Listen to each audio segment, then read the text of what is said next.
तो नमस्कार साथियों, स्वागत है आप सभी का दीप्ति सिंह एकेडमी इंदौर के ऑनलाइन प्लेटफॉर्म पर। मैं संतोष वर्मा और आज की जो न्यूज़ है वो न्यूज़ किस ऐसी है कि ईपीएस 95 पेंशनर्स के जो लीड रोल निभाने वाले अशोक राउत साहब है, जो एनएससी के राष्ट्रीय अध्यक्ष के रूप में जाने जाते हैं, इन्हें सीडी महाराष्ट्र में सम्मानित किया गया। सम्मानित क्यों किया गया? क्या ईपीएस 95 पेंशनर्स के द्वारा जो आंदोलन किया जा रहा था कि भाई साहब हमारी जो मिनिमम पेंशन अभी वर्तमान में गवर्नमेंट के द्वारा 1000 रुपये दी जा रही है, उसे बढ़ा करके 7500 प्लस डीए प्लस मुफ्त चिकित्सा का प्रावधान अगर कर दिया जाए, तो क्या ये जो आंदोलन इन मांगों को लेकर किया जा रहा था, ये मांगे क्या कंप्लीट हो चुकी है? ये मांगे क्या गवर्नमेंट ने एक्सेप्ट कर ली है? क्या आगे ये पेंशन रिलीज होने वाली है? तो कहीं ना कहीं ये जानकारी मतलब आज के इस वीडियो में कहीं ना कहीं आपको यही बातें जानने को मिलेगी कि डेफिनेटली जो आंदोलन किया जा रहा है ये सफल होते हुए नजर आ रहा है और इसीलिए इन्हें सम्मानित किया जा रहा है। कहां पर? शिरडी महाराष्ट्र में। अब एक बात यहां पर यह भी आती है कि सर सम्मानित करने मात्र से क्या होगा? इन्होंने सहयोग दिया, ये बात बिल्कुल सही है, लेकिन क्या वास्तविकता में बढ़ोतरी की घोषणा हुई है या नहीं हुई है? तो 15 मई को एक्चुअली अभी तक जो इन्होंने आंदोलन किया इसका रिजल्ट अब निकल के आने वाला है कि 15 मई को प्रधानमंत्री नरेंद्र मोदी जी बुल्ढाना जाने वाले।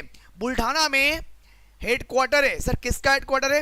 तो ईपीएस 95 पेंशनर्स का एनएससी का यानी कि राष्ट्रीय संघर्ष समिति का हेडक्वार्टर आपको देखने को मिलेगा बुल्ढाना में। और वहां पर जितने भी ईपीएस 95 के पेंशनर्स है इनके द्वारा आंदोलन प्रारंभ किया गया था। अभी भी वहां पर ये सभी ईपीएस 95 के पेंशनर्स आंदोलन कर रहे हैं, बैठे हुए धरने पर। इनसे मिलने के लिए 15 मई को प्रधानमंत्री नरेंद्र मोदी जी जाने वाले। अब इसलिए इन्हें ये स्पेशल सम्मानित किया गया कि कहीं ना कहीं अब मिलकर के इनकी जो मांगे हैं वो पूरी होते हुए नजर आ रही है। मैं आपको दिखाना चाहूंगा और यहां तक कि प्रधानमंत्री का 15 मई को जाने वाला जो दौरा होगा, इसके एवज में भी पब्लिक ने अपनी राय अलग अलग कमेंट्स के माध्यम से अपने विचार व्यक्त किए। वो कमेंट्स, उनके विचार भी आपको मैं दिखाना चाहूंगा और आपके क्या विचार होंगे वो भी आप व्यक्त करने का प्रयास करना, लेकिन वीडियो पूरा देखने के बाद में। फिलहाल बढ़ेंगे हम लोग आगे। इस प्रकार से आप लोग यहां पर देख पा रहे हैं कि इन्हें सम्मानित किया जा रहा है, क्योंकि अगर आप देखोगे तो भाई साहब राष्ट्रीय संघर्ष समिति यानी कि एनएससी की अगर आप बात करेंगे ईपीएस 95 के अंतर्गत एनएससी, इसका हेडक्वार्टर बुल्ढाना में आपको देखने को मिलेगा। बुल्ढाना कहां पर है? तो महाराष्ट्र के अंतर्गत आता है, ठीक है। और इसके अंतर्गत राष्ट्रीय अध्यक्ष माननीय श्री कमांडर अशोक राउत साहब है, ये बात भी हम लोग जानते हैं।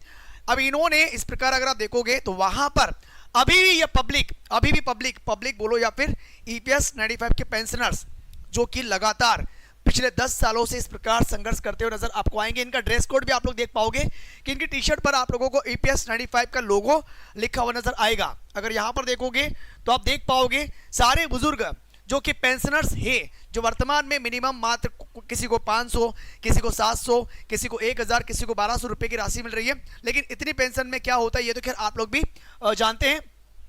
और ये आप देखोगे कि बोर्ड लेकर के हायर पेंशन बाबत भेदभाव नको, भीख नहीं हक मांगतो 7500 रुपए। तो ये तमाम आप लोग देख पा रहे हो कि महाराष्ट्र में उनकी लैंग्वेज में उन्होंने आंदोलन करने, अपनी बात गवर्नमेंट तक पहुंचाने का प्रयास भी किया और तमाम प्रकार के एक बड़े स्तर पर भी आंदोलन हुए। दिल्ली में भी जाकर के अशोक राउत साहब की अध्यक्षता में ये तमाम आंदोलन हुए और आंदोलन करने के पश्चात में आपने ये भी देखा कि इनको ये तमाम मंत्रालय जो गवर्नमेंट की ओर से भाई जो केंद्रीय मंत्रालय बने हुए थे, इनमें भी इनको बुलाया गया और प्रधानमंत्री कार्यालय तक भी ये गए।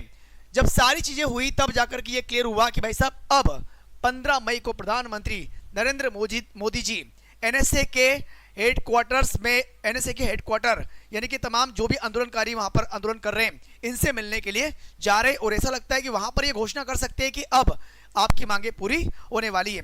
अब इसमें पब्लिक ने खासकर क्या क्या कमेंट्स किया वो भी एक बार आप थोड़ा सा देखिएगा कि 15 मई तक क्यों, अप्रैल महीने में क्यों नहीं, उसके बाद फिर जून जुलाई अगस्त सितंबर अक्टूबर नवंबर दिसंबर 2025 समाप्त, फिर नया साल नई कहानी शुरू। तो भाई ये कहना भी गलत नहीं, बिल्कुल सही कहा इन्होंने। भाई अपनी राय आप भी व्यक्त कर सकते, सिंपल सी बात हो रही है। सच बोलते हैं कि पेंशन रुपए 7500 डीए मेडिकल सुविधा मिलने वाली, लेकिन कब मिलने वाली यह कोई नहीं बताते। पहले बोला होली का उपहार मिलने वाला है, उससे पहले बजट में होली गया, बजट गया, फिर बोला अप्रैल 1 तारीख मिलना, मतलब कि डेट पर डेट, वो बोलते हैं ना तारीख पर तारीख मिलती जा रही है, लेकिन क्लियरेंस अभी तक हमें नहीं मिल पा रहा। ये बात बिल्कुल सही है। प्रधानमंत्री मोदी जी आपके पास में कितने मुंह और जीभ है ये तो थोड़ी अजीब सी बात हो गई।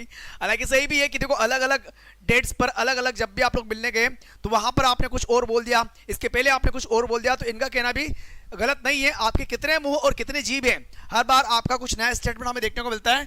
कुल मिला अच्छा कुछ इंटरेस्टिंग भी इन्होंने लिखा है, कुछ भांग ताड़ी लिखा हुआ यहाँ पर देखने को मिल रहा है कि 30 तारीख को देने की बात कही थी, क्या भांग खाकर क्या ताड़ी पीकर बोलते थे। चलो तो यहां पर ये तो खैर उनके विचार है, आपके विचार क्या होंगे ये भी आप बता पाओगे। Please sanction as soon as possible, this will support for bread and butter at this 70 days. तो यहां पर ये कुल मिलाकर के आप देखोगे हर किसी ने अपनी राय यहां पर शो करने का प्रयास किया, अपनी राय बताने का प्रयास किया। आप भी अपनी राय बता सकते हैं कि भाई 15 तारीख को जब प्रधानमंत्री नरेंद्र मोदी जी इन पेंशनर्स से मिलेंगे तो हो सकता है कि वहां पर मिलने के बाद में इन्हें लगे कि कितनी पब्लिक परेशान हो रही है, लगातार 10 वर्षों संघर्ष कर रही है, और तब अगर उनका दिल पिघल जाए और ऐसी स्थिति में कहीं ना कहीं वो एक स्टेटमेंट जारी कर दे कि आपकी जो मांगे हैं उनको बहुत जल्दी पूर्ण किया जाएगा। लेकिन ये भी कहना थोड़ा सा अजीब सा लगेगा, बहुत जल्दी पूर्ण किया जाएगा, बट किया जाएगा, इस बात को लेकर आप निश्चित रहिएगा। ऐसा कुछ बोलो तो शायद वो लोग आपके सपोर्ट में आ जाए। लेकिन इस वीडियो के माध्यम से आपके मन में क्या विचार आए, अपनी राय आप लोग कमेंट सेक्शन में देने का प्रयास, जिसकी वजह से आपको भी खुशी हो, हमें भी खुशी हो, और वो तमाम ईपीएस 95 के पेंशनर्स जो कि आंदोलन कर रहे हैं उनको भी खुशी हो, और वो सभी आने वाले समय में इन्हीं की गवर्नमेंट बनाने में सक्षम हो पाए। बट फिलहाल जो भी आपकी राय है कमेंट सेक्शन में बताना, और इस वीडियो से रिलेटेड या ईपीएस 95 से रिलेटेड जो भी अपडेट आएगा वो अपडेट आप लोगों तक इसी प्रकार पहुंचाया जाएगा। सो मिलेंगे अगले वीडियो में एक नई जानकारी के साथ में। सो अभी के लिए बहुत बहुत धन्यवाद, थैंक यू, जय हिंद, जय भारत। एक बड़ी समस्या ईपीएस 95 को लेकर लगातार बढ़ती जा रही है। कई बार आंदोलन होने के बाद भी 1000 रुपए महीने की पेंशन देने से अच्छा है कि सरकार कुछ ना दे, इतने में तो पूरे महीने का आधा लीटर दूध भी आना मुश्किल पड़ जा रहा है। ये कहना है कर्नल साहब का। आप खुद देखिएगा, इन्होंने लगातार पिछले 8-10 सालों से आपके लिए मेहनत करी है। हम चाहते हैं कि आगे भी आपकी मेहनत जाया ना जाए, तो हम भी आवाज उठाते रहेंगे ईपीएस पेंशन को लेकर। अगर आपके आसपास भी कोई है तो चैनल सब्सक्राइब करके वीडियो शेयर कर दीजिए, ताकि समय समय पर हम आपका समर्थन सपोर्ट करते रहें। आज यहाँ पर जंतर मंतर पे 9 मार्च, 10 मार्च और 11 मार्च को ईपीएस 95 राष्ट्रीय संघर्ष समिति यानी कि नेशनल एजुकेशन कमेटी का बहुत बड़ा आंदोलन है। ये तीनों दिन पूरे देश से लोग आएंगे और यहाँ पर अपनी मांगे तो हम कहना बंद कर दिया हमने, हमारे अधिकार हम लेने आए हैं। हमारी 4 मांगे हैं। 7,500 महंगाई भत्ता हमें मिलना चाहिए, पति पत्नी को मुफ्त सुविधा मेडिकल की मिलनी चाहिए 58 साल के उम्र के बाद। हायर पेंशन के मामले में सुप्रीम कोर्ट ने जो निर्णय दिया है उसे बिना भेदभाव के लागू करना चाहिए, और जो लोग इस योजना में शामिल नहीं है उनको शामिल किया जाए।